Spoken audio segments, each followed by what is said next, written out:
ng Pilipinas. At ayon sa Malacanang, gagawin ng birthday party mamaya ni Pinoy sa bahay Pangarap. See you there, guys. At magkakaroon din ng misa sa Office of the President. Kaya muli mula sa buong barkadahan ng unang hirit, happy birthday, Pinoy. At sa kanyang barkadahan. At sa kanyang barkadahan. Family girlfriends. May girlfriend na ba? Oo nga. Happy birthday. My girlfriend as my birthday gift. Sakto sa Valentine's. May regalo ba tayo kay Pinoy? Yung ano natin, remote na... Ano? Yung game? Yung Kinect. May bago, Pinoy, Kinect. Galing, exercise pa siya. Oo nga. Kinect, galing yan. Kaya happy birthday, sana matagpuan niyo na po ang babaeng makakaunawa sa sambayan ng Pilipinas. Oo nga, malamig din kaya ang Valentine's. Samantala, meron siya, di ba? Meron po tayong breaking news, mga igan. Nako, ito, kagabi pa namin na na-cover sa saksi yung sunog na sumiklab po dyan sa BIR Road, Quezon City.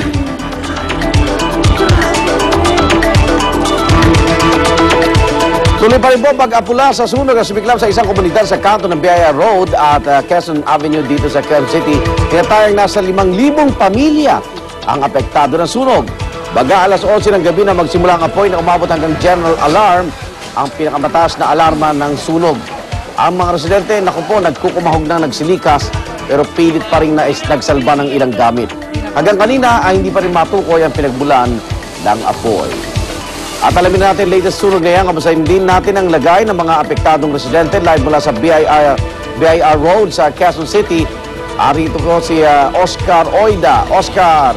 Yes, Igan, mahigit 6 na oras na nakalilipas ng mula magsimula yung sunog na tinataya bandang alas 10:56 sa kagabi. At hanggang sa mga sandaling ito ay nandito nakakalat sa may kahabaan ng BIR Road at ng Quezon Avenue itong mga kababayan natin na nabiktima ng sunog. Gaya na sinabi mo, tinatayang aabot sa 5,000 pamilya ang apektado ng sunog. Hindi pa rin matukoy ng mga taga Bureau of Fire Protection ang pinagmulan ng sunog na nagsimula nga bandang 10:56 kagabi. Mabilis itong kumalat dahil nga pawang gawa sa mga light materials yung mga bahay dito at hindi nga namalaya ng mga tao na nasusunog na pala yung gitnang bahagi ng naturang lugar na mabilis namang kumalat.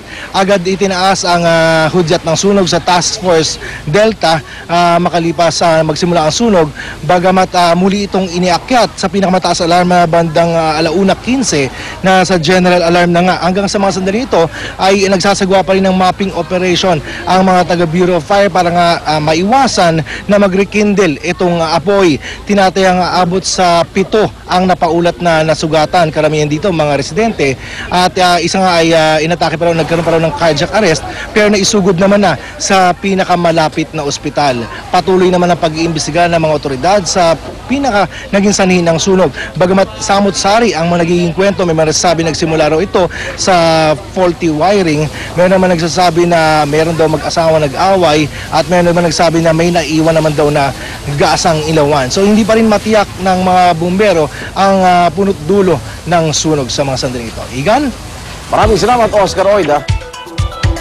Grabe, sunod-sunod. At narito pa mga balitang dapat niyong malaman ngayong umaga. Para sa mga motorista, meron namang oil price hike. At alamin natin kung magkano naman ang pinato na dagdag presyo ng mga kumpanya ng langis. At narito pa, pati ang sigil ng kuryente tataas ngayong buwan. Dagdag pasanin naman yan para sa atin, kaya alamin kung magkano dapat idagdag sa inyong monthly budget sa kuryente kahit malamig ngayon, ha? Hindi kahit gumagamit tayo ng kuryente. At kung hirap na hirap tayo mag-budget, narito naman na-discover kahapon ang ilang asawa daw ng mga general ng AFP.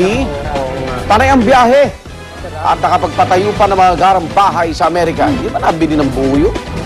Ang pinakabagong kontrobersya mula sa AFP, alamin mga misis pabaon. Ayan. At ito pa ang bagong modus operandi ng mga carnapper kung saan ang kanilang target, taxi na. Okay mga ikan, ito naman isa na naman pasahin sa ating lahat. Ang presyo po ng produktong petrolyo, tumaas na naman. At tulad ng dati, nauna na naman ang Shell sa latest round ng oil price hike. Kanina madaling araw, nagtaas na sila ng piso sa kada litro ng kanilang kerosene, habang 75 sentimos naman sa diesel at gasoline. Mamayang alas 6 umaga, susunod sa oil price hike ang Chevron at Phoenix Petroleum na may parehong presyo rin ng pagtaas. Pero kung may bad news, meron din pong good news mga misis, dahil May round 2 na rollback naman sa presyo ng LPG. Piso kada kilo, katumbas ay 11 pesos sa kada tangke ng LPG ang binigay na bawas presyo ng LPG Marketers Association o LPGMA. Ang patuloy na pagbaba ng contract price ng LPG sa world market ang dahilan po ng panibagong price rollback. At ngayong medyo malamig pa rin ang simoy ng hangin, nakakatipid tayo sa paggamit ng kuryente at nakakapagpahinga yung mga ating electric fan at aircon. Pero sa kabila po niyan, huwag kayong magugulat kung malaki-laki pa rin ang electricity bill nyo ngayong buwan. Ayon sa Meralco, dahil konti ang demand sa kuryente, ang mga independent power producer bahagyang nagtaas ng presyo ng kanilang binibentang kuryente.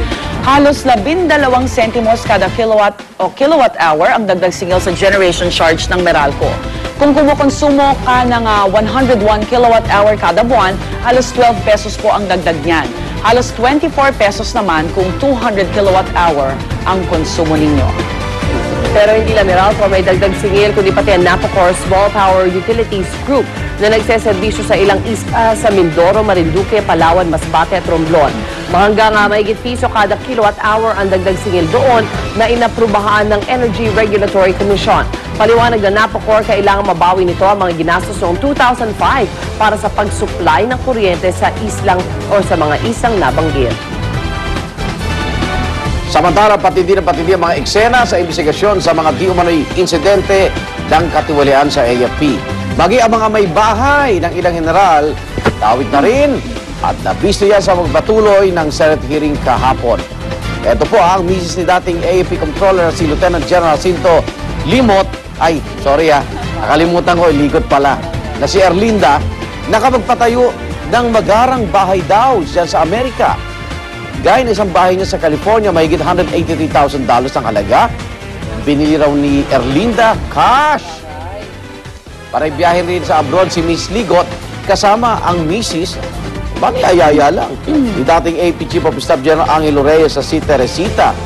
Ayon kay dating AP Budget Officer Lieutenant Colonel George Rabusa, ang ticket ng lahat ng kasama ng biyahe, sagot ng AFP. At may pocket money pa, na karaniwan umaabot sa $10,000 Pera natin yan. Ang perang winawaldas galing sa tinatawag na float o yung may 20 million pesos na cash, nakatago po sa isang vault sa AFP. Dapat puntahan kung totoo meron. Nanya galing sa sumusobrang budget sa pasahod ng mga sundalo.